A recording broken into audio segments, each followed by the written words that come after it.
Stillwater Road didn't appear on most maps. That really should have been the first warning. Stumbling upon that listing was a total accident. Just one of those late-night searches where the screen lights up the whole room, right? And you just keep scrolling, not because you need to, but because you don't want to think about anything else. The listing promised cheap rent, no neighbors, a quiet area. It sounded perfect for a writer, or anyone just seeking solitude. I wasn't a writer. I just desperately needed the quiet. The road narrowed the farther I drove, the smooth pavement giving way to something older, rougher, and more forgotten. The trees on either side seemed to lean inward, their branches overlapping high above, as if they had made a pact long ago to keep whatever lived here a secret from the rest of the world. When I finally saw the house, it sat at the very end of the road.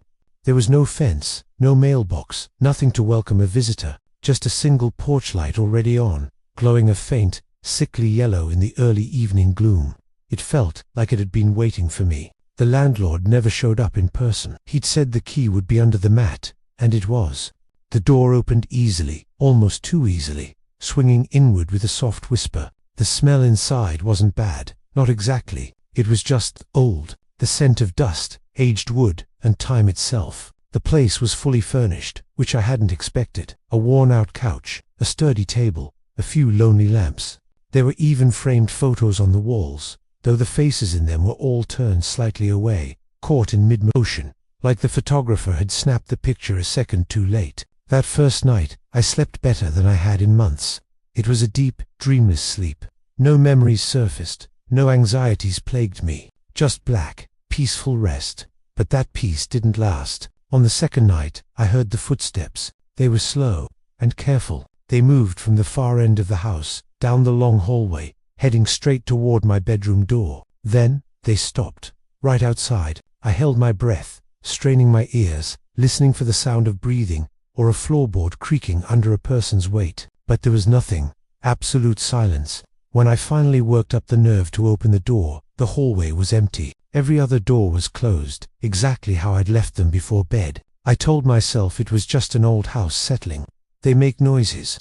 Everyone knows that. Still, I slept with the light on that night. By the fourth day, the house felt bigger. It wasn't in an obvious way. It just felt stretched. The hallway seemed longer when I walked down it at night, the far end retreating with every step I took. And then I noticed the door near the kitchen, one I could have sworn wasn't there before. I convinced myself I'd just missed it in my initial walkthrough. My curiosity got the better of me, so I opened it. Inside was a small, empty room. No windows, no light fixture, just for bare walls. I stepped back out into the kitchen, turned around to close the door, and it was gone. I just stood there for a long time, staring at a blank, uninterrupted wall, my heart hammering against my ribs. I couldn't decide what felt worse, the raw fear or the crushing confusion. That was the night the knocking started.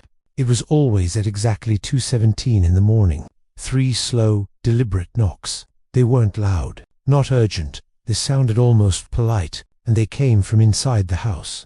I would sit bolt upright in bed, staring at my bedroom door as the sound echoed faintly through the walls. I'd check my phone, no notifications, no alarms, just the time, glowing back at me. 2:17. I never answered. The knocking happened every single night after that. Always at 2:17. Always 3 knocks. And each night, it sounded a little bit closer. I stopped sleeping properly. I stopped calling people back. The peaceful silence I had come here to find had turned heavy, oppressive, pressing in on my ear. Sometimes, I thought I could hear whispering just beneath the low hum of the house, like a voice speaking from underwater, its words just out of reach. The mirrors bothered me the most. My reflection started to lag sometimes, just for a fraction of a second, but it was enough. Enough that I noticed, enough that I stopped looking at my own reflection too closely. One evening, I found a new photo on the living room wall. It was a picture of me. I was on the couch, fast asleep, and it had been taken from the hallway. On the 7th night, I answered the knocking. I don't know why. Maybe I was tired of being afraid. I walked to the door and opened it. The hallway was empty, just like always. But this time, I could feel it. The presence. It wasn't in front of me. It was all around me. The house wasn't just wood and walls anymore. It was listening. It was aware. A soft, sighing sound moved through the structure, like a breath traveling through old pipes. Asterisk, you can rest now.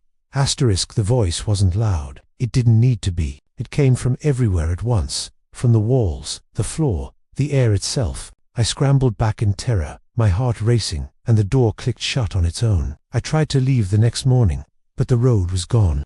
Stillwater Road simply ended right where the house began, swallowed completely by the leaning trees and the thick, swirling fog. There were no tire tracks, no path back to where I came from. My phone showed a full signal, but every call failed. Every message I tried to send stayed unsent. The knocking at 217 stopped. The house didn't need it anymore. Instead, it started speaking to me softly throughout the day. Gentle reminders, comforting words. It whispered promises of peace, of an end to all my worries. It didn't want me to be scared. It just wanted me to stay. I don't know how long I've been here now. Time feels different inside these walls. It's softer, slower. The house takes care of me. It makes the bad noises stop. It keeps the painful memories quiet. Sometimes, late at night, I hear a new knocking sound. It comes from deeper inside the house, from farther away than any room should be. I don't answer it. There will be someone else, eventually. Another person, scrolling late at night, looking for some quiet. The porch light will already be on for them, and Stillwater Road will be waiting.